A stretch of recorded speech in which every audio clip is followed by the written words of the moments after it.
Hello friends, एक बार फिर आप सभी का स्वागत है मेरे YouTube channel the learning kids में। दोस्तों, आज मैं आपको इस वीडियो में बताऊंगा पास्ट इंडेफिनिट टेंस के बारे में और उसके यूजेस के बारे में कि पास्ट इंडेफिनिट टेंस की क्या पहचान होती है, उसकी क्या हेल्पिंग वर्ब होती है और उसके यूजेस कहाँ कहाँ होते हैं। तो चलिए वीडियो स्टार्ट करते हैं। सबसे पहले पास्ट इंडेफिनिट टेंस, तो उसकी पहचान क्या होती है। तो दोस्तों, जिन हिंदी वाक्य के अंत में ता था, ती थी, ते थे, या, ये या फिर ए, आ, ई आदि की साउंड आती है। मीन्स अगर कोई वाक्य ख़त्म हो रहा है तो इनमें से कोई भी शब्द आता है या आ, ए और ई की साउंड से वो वाक्य ख़त्म हो रहा है तो वो पास्ट इंडेफिनिट टेंस होता है। जैसे कि एग्जाम्पल के लिए, राम आगरा गया था, मीन्स इसके पीछे या था। क्या तुम स्कूल गए, मीन्स यह वाक्य एक ही साउंड से खत्म हो रहा है। तो ये पास्ट इंडेफिनिट टेंस की पहचान है। तो दोस्तों, in past indefinite tense second form of verb is used. Past indefinite tense में वर्ब की सेकंड फॉर्म यूज होती है। नेक्स्ट है हेल्पिंग वर्ब। तो दोस्तों, पास्ट इंडेफिनिट टेंस की हेल्पिंग वर्ब या सहायक क्रिया होती है डिड। लेकिन डिड सभी वाक्यों में यूज नहीं होती है। डिड केवल नेगेटिव और इंटेरोगेटिव सेंटेंस में ही यूज होती है। बाकी एफर्मेटिव सेंटेंस में हमेशा वर्ब की सेकंड फॉर्म आती है। तो दोस्तों, चलिए अभी देख लेते हैं कि सेंटेंस स्ट्रक्चर क्या होता है। तो सबसे पहले जो सेंटेंस होते हैं वो है affirmative sentence. Affirmative type sentence जो होते हैं उनमें सेंटेंस स्ट्रक्चर क्या होता है। तो सबसे पहले आता है सब्जेक्ट, सब्जेक्ट के साथ बाद आता है सेकंड फॉर्म ऑफ वर्ब, उसके बाद आता है ऑब्जेक्ट और उसके बाद आता है रेस्ट। तो दोस्तों, एफर्मेटिव सेंटेंस में हमेशा वर्ब की सेकंड फॉर्म ही यूज होगी। तो चलिए एग्जांपल देखते हैं। कोलंबस खाली जगह अमेरिका, ब्रैकेट में है डिस्कवर, तो हमको सही वर्ब का यूज करना है। तो ये एफर्मेटिव सेंटेंस है। तो एफर्मेटिव सेंटेंस के साथ वर्ब की सेकंड फॉर्म आती है। तो यहाँ पे आएगा डिस्कवर्ड। नेक्स्ट है माई फादर खाली जगह a new house last month, bracket में है बाई, मीन्स मेरे पिताजी ने लास्ट मंथ में एक घर खरीदा। तो इसके साथ वर्ब की सेकंड फॉर्म आएगी। तो दोस्तों, बाई की सेकंड फॉर्म होती है बॉट, तो यहाँ पर बॉट आएगा। तो सेकंड टाइप का जो सेंटेंस होते हैं वो होते हैं नेगेटिव सेंटेंस। तो नेगेटिव सेंटेंस में वर्ड स्ट्रक्चर क्या होता है। सब्जेक्ट आता है, उसके बाद उसकी हेल्पिंग वर्ब आती है। जैसा कि मैंने आपको अभी बताया था कि पास्ट इंडेफिनिट की हेल्पिंग वर्ब डिड होती है। तो सब्जेक्ट के बाद डिड आएगा। फिर नेगेटिव सेंटेंस में हमेशा नॉट यूज होता है, तो नॉट आएगा और उसके बाद फर्स्ट फॉर्म ऑफ वर्ब। तो दोस्तों, डिड जिस सेंटेंस में डिड यूज होगा वहाँ पर वर्ब की फर्स्ट फॉर्म ही आएगी। उसके बाद ऑब्जेक्ट आएगा, उसके बाद रेस्ट। ऐसे एग्जांपल से देखते हैं, जैसे कि I did not attend the class, मैंने क्लास अटेंड नहीं की। तो दोस्तों, यहाँ पर डिड का यूज हुआ है क्योंकि ये नेगेटिव सेंटेंस है, इसमें नॉट है, तो डिड आएगा और डिड के साथ हमेशा वर्ब की फर्स्ट फॉर्म आएगी। He did not call you, means इस सेंटेंस में नॉट है इसलिए इसमें डिड आया है और इसके साथ इसकी वर्ब की फर्स्ट फॉर्म कॉल का यूज किया गया है।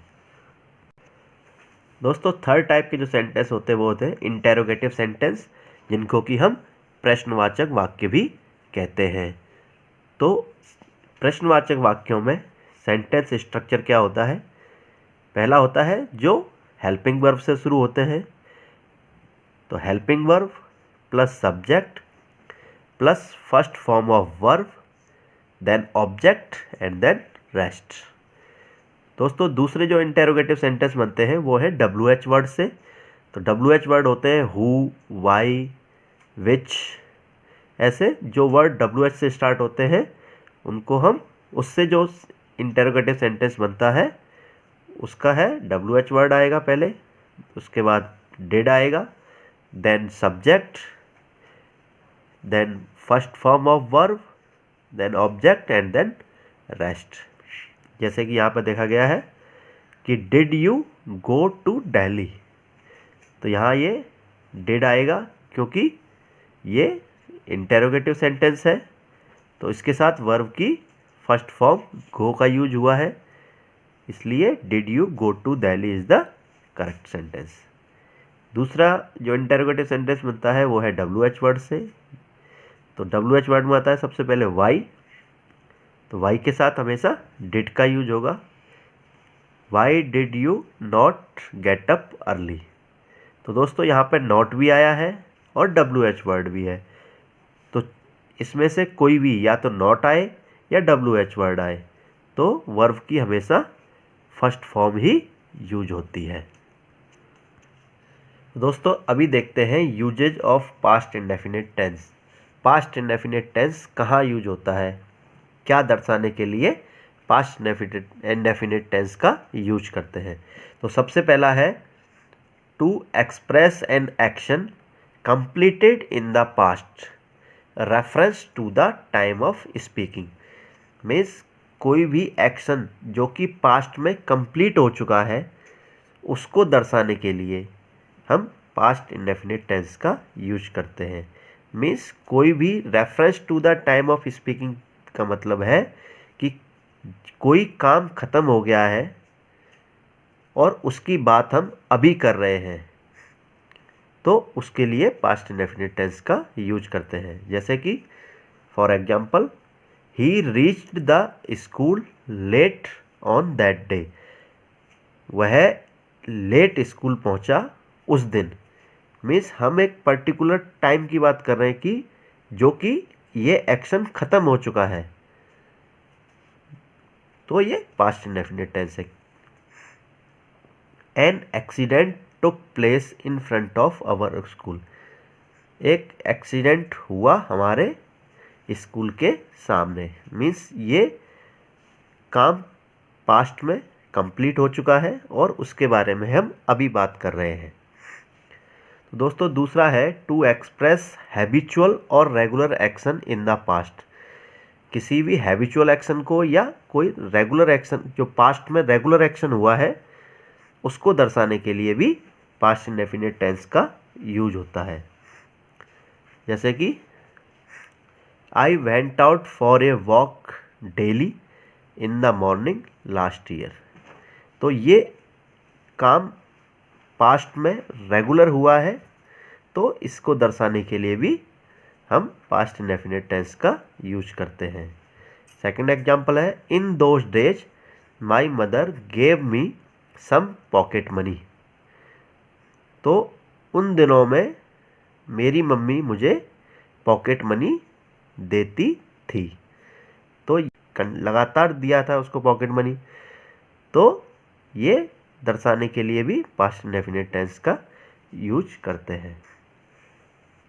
थर्ड है to express an event which occupied a period of time in the past. Means किसी ऐसे पीरियड ऑफ टाइम को दर्शाने के लिए जो कि पास्ट में हुआ है उसके लिए भी पास्ट इंडेफिनिट टेंस का यूज करते हैं। For example we lived in this house for 10 years, हम उस घर में रहते थे 10 साल से।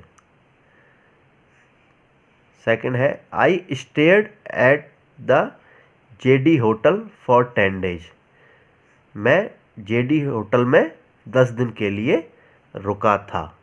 तो दोस्तों ये पीरियड ऑफ टाइम है कि 10 दिन या 10 साल, और जो कि पास्ट में हो चुका है ख़त्म, तो उसको दर्शाने के लिए यहाँ पे पास्ट इंडेफिनिट टेंस का यूज हुआ है। Thank you.